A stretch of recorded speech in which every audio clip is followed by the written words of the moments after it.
want to take you back for just a moment to 2001.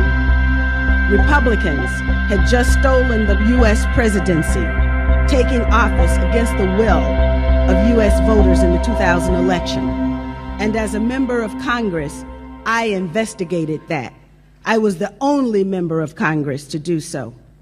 After that, the big issue of 2001 was the Durban World Conference Against Racism. I headed the Congressional Black Caucus Task Force and went head-to-head and toe-to-toe with the pro-Israel lobby that was determined to have the U.S. boycott the conference so that Zionists wouldn't have to defend their practices against the Palestinians. So they did everything in their considerable power to win the argument. But it was such a bad argument. And I was just as determined to have the U.S. participate in the conference. And so they lost. And I went to Durban, and I took 5 members of the Congressional Black Caucus there with me. I had commissioned an investigation into murders of members of the Black Panther Party that had occurred as a result of a U.S. government program that targeted individuals because of their political beliefs. I hand-delivered that investigation to Mary Robinson, who was the High Commissioner for Human Rights at the UN at the time. I was particularly outraged about Durban because I was expected to give up the opportunity to discuss my grievances so they could avoid having a discussion about Zionism. So indigenous people from all over the planet being robbed of their sacred lands and even their right to life were not seen to be as important part of a conversation. Africans still stinging from the loss of millions of individuals snatched from the continent in the massive transatlantic slave trade were to remain mute about how that crime against humanity affected them. Blacks in the diaspora, quiet about the indignities suffered on a daily basis. We were supposed to just forget our pain and suffer in silence because the Zionists didn't want us to talk about Palestine. To be honest, I didn't even know what a Zionist was. All I knew was that I had been asked to sign a pledge for Israel when I first became a candidate for Congress. And after refusing to do so, my congressional career became trench warfare, hand-to-hand combat, just to remain in the Congress. Ever since my refusal to sign that pledge for Israel, the pro-Israel lobby let me know that my political neck was in the hangman's noose. It was the pro-Israel lobby that decided to tighten that noose when I questioned the Bush administration's actions on and after 9/11. I asked the question then, what did the administration know and when did it know it about the tragic events of September 11th? I was in Washington that day and experienced the most chaotic and confusing day of my life. But my gut told me that this was nothing new. I was experiencing what I had read about so many times before. I figuratively stepped outside of myself and watched as we members of Congress gathered on the Capitol steps. I was a critical observer at the members-only briefings, and I noticed everything. When I traveled to Europe and England, I encouraged citizen investigations of 9/11, and I learned that to question 9/11 was to be labeled an anti-Semite. Even more bizarre, those who questioned the tragedy were equated with Holocaust deniers, and I wondered why. By demanding an independent investigation of what happened on September 11th, I became a political pariah. I was vilified in the press, and the noose tightened around my district.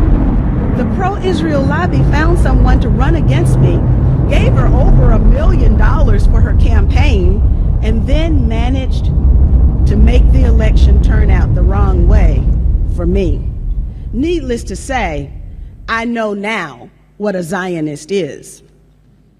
I wanted to take you back to those days because I think it's important for us as people of color, to understand where we were in the heady days of Durban. Europe abandoned the U.S. position and admitted that the transatlantic slave trade was a crime against humanity. I met indigenous people from Latin America, from Peru, Ecuador, Black people from Brazil and Colombia, First Nations people from all over North America, and we were making our way together. And then, on the morning of September 11th, 2001, the World Trade Center towers came falling down. The topic of conversation immediately changed, and today humanity is on the brink. We lost a lot that day. A new level of criminality and immorality has been breached. Whole societies are being wiped off the map, while a sitting president of the United States openly advocates targeted assassination of U.S. citizens on U.S. soil. State crimes against democracy in the name of democracy have become the norm. And as with colonialism and neocolonialism, even our identity has become so warped, we don't know who we are or what we should stand for, and so we are misled, acting on behalf of someone else's agenda, even to our own ultimate demise. All of this is the progeny of 11 September 2001. So what really happened on 11th of September? Much more than I can say within my short time today. But the people all over the world hunger for the truth and refuse to let the lies stand. We need to know more. I'm saddened when I hear people say they are afraid. Afraid of what? Knowing that your government has been hijacked and that those in charge will lie to you? Such knowledge should actually set us free to do what we must to maintain our own dignity. And as if 911 wasn't convincing enough of the need to fight Islamic terrorists after September 2001, there was Bali, Madrid, London, and Mumbai. With bombs raining down on Gaza right now, I remember what the Israeli Prime Minister said. He said, "We're all Israelis now." I agree that terrorism is a problem, and I know who the terrorists are. Dick Cheney told us to expect war for the next generation and drew up a list of 60 target countries. General Wesley Clark informed us of Pentagon plans to go to war against 7 countries in 5 years: Iraq, Sudan, Somalia, Libya, Syria, Lebanon, and Iran. Syria is in process, and only Lebanon and Iran are left standing. But I'm sure their turn will come soon, too. General Wesley Clark called it a policy coup. He said that there had been a policy coup inside the United States. Not even 1 month ago, the former number 2 at the State Department, Lawrence Wilkerson, Colin Powell's right-hand man, said that what has happened in the U.S. is worse than a coup. The U.S. media would have you believe that the U.S. is divided: non-white versus white, Christian versus Muslim, native-born versus immigrant, white versus Latino. I disagree with that. I've traveled into every nook and cranny of the United States, and I can tell you that people are united and sick and tired of war. The meme of division is developed by those who write the scripts in order to pit us against each other. That way, we forget to focus on those who planned September 11th, those who profiteer from war and killing, and those who, like cowards, vote to send our young men and women off to fight someone else's wars, or worse, remain silent even while whole countries are being destroyed. Dr. Martin Luther King Jr. said that our lives begin to end the moment we remain silent about the things that really matter. He also said there comes a time when silence is betrayal. I heard those words too. So while I hope that my actions, combined with the actions of millions of others who also want justice and peace, will change the world, the best I can do right now is to change myself. I am now in a PhD program that I absolutely love, and I'm studying leadership and change. We need both. And I've added new meaning to that word in my vocabulary, resistance. I wake up every morning and I ask myself, what can I do to resist war and injustice today? Today is the beginning of people who hunger and thirst for the truth to come together. I know that there is a worldwide community that is ready to know what happened on September 11th. As I have said too many times, we all know what we saw, but how did it happen? As a member of Congress, I asked, how could the U.S. invest trillions of dollars in an intelligence and military infrastructure and it fail 4 times in one day?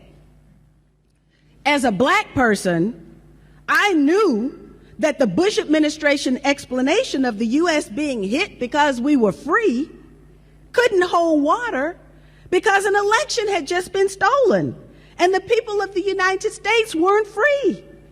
And they're even less so today. This exercise in revisiting 9/11 and seeking the truth could serve a great cause in helping people have the courage to face the truth about our current course. This mere informational exercise with resolve could result in a concrete end to impunity. Finally, 2 thoughts.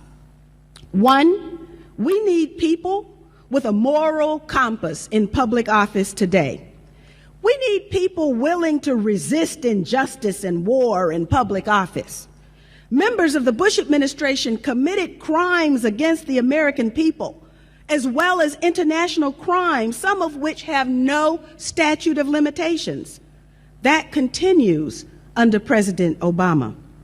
The only way we can arrest this lawlessness is to hold them to account, not just in people's tribunals, which have their place, but also in courtrooms around the world. The last thing I want to mention is about stand-down orders. Pay very close attention to what is happening in the U.S. around Benghazi Gate, as it is being called. A U.S. ambassador and 3 security agents are dead because someone reportedly issued a stand-down order 3 times. At least 1 general has been fired reportedly because he ignored the stand-down order and went to the rescue. As we revisit Secretary of Transportation Minetta's 911 testimony, the issue of a stand-down order arises. If a stand-down order was given to allow events to transpire in Benghazi, might that be relevant in a different setting? In short, we must never again allow this level of criminality in those who have positional authority over us. Never again. Now, with the chairman's indulgence, I have a short video that I'd like to show on how I practice my own resistance. Imagine the U.S. Imagine Israel-Palestine.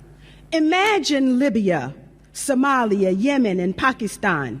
Imagine China and Russia. Imagine Latin America imagine Malaysia if we had average, ordinary Americans with morality and compassion making U.S. foreign policy. Incredibly, just in the last few days, 535 members of Congress unanimously voted to support Israel's Operation Pillar of Cloud. And I'll conclude with this. Bobby Kennedy, who almost became President of the United States, but assassin's bullets cut him down instead, said, "Some men see things as they are and say, why? I dream things that never were and say, why not?"